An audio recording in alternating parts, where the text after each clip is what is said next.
So Brent, if we know this is a major struggle for people that are trying to break out of addictive patterns and destructive relationship issues, that honesty is going to be difficult. What does it practically look like to start taking steps to overcome that fear of being honest and being fully known by others?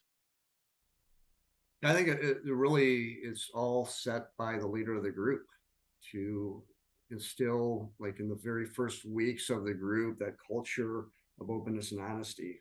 And that starts with sharing your own story as a group leader, to normalize discussion that you're not the only one dealing with this. And I found, like, as I shared my story of how growing up, I had a dad that was emotionally disengaged. That I had a situation at age 5 where he beat me that was just so traumatizing to me that it created insecure attachment that really set me up for the conditions for the addiction to show up later. That people start connecting with pieces of the story. Said, yeah, that's me. And then, as we bring it full circle, and as I share my recovery story and how God healed my marriage and how I'm married to my wife after 26 years, and God has restored the intimacy in our relationship, then that gives them hope for change. And so it really starts with, that one person, usually the group leader. Right? And if I have a co-leader, I'll have them share their story the first week as well. But taking that first courageous step to set the example. Yeah. Okay. And then even as we look to pay it forward, as even guys going through a group, looking for opportunities to share your story, obviously in safe environments. But if you feel like your story can benefit somebody else, that opportunity to share and Yeah. be open and honest can help someone else break out of that isolation as well. Yeah. I think outside of the group context too, and we talked about this, Nick, I think in week 1 of the series, in when we were talking about breaking out of isolation, that find a safe person who you know to be vulnerable, who's shared, that they have struggles or is willing to be honest about where they're at in life. And there's a risk involved, but you just have to try it. You just have to try being honest. And again, this isn't like go to, because I'll say this, even some of your closest friends may not be the safest people to tell those things to right now. And so think of that vulnerable person, that safe person, and just try it. Because and it's one of those things where it's almost like exercise. The more that you do it, the more the benefit will come, and you start to see it, and then it creates momentum, and it's like, okay, this is just how I'm going to do life from now on.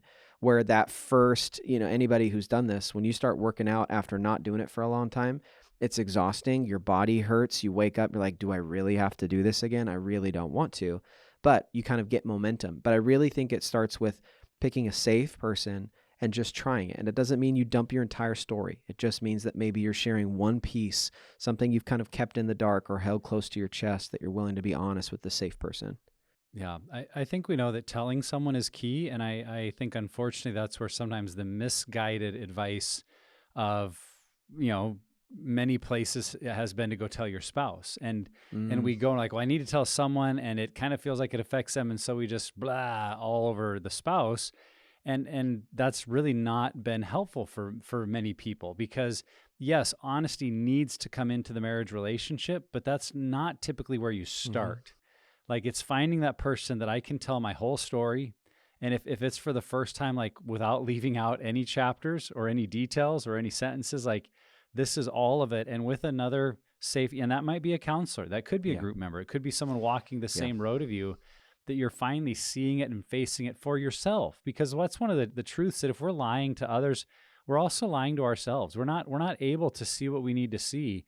And when I can find another person or group of people that I can tell the whole story without anything left out, I begin to see my story differently, and in a way that when I do go to tell my spouse, I'm able to tell it in a way that's appropriate for that relationship without, blame shifting, guilting them, too much detail, gaps that we remember and come back. I mean, that's the biggest thing I think that happens is we think we've told everything, and as painful and horrific as that is to the spouse, then they come back a day later and like, oh yeah, I forgot.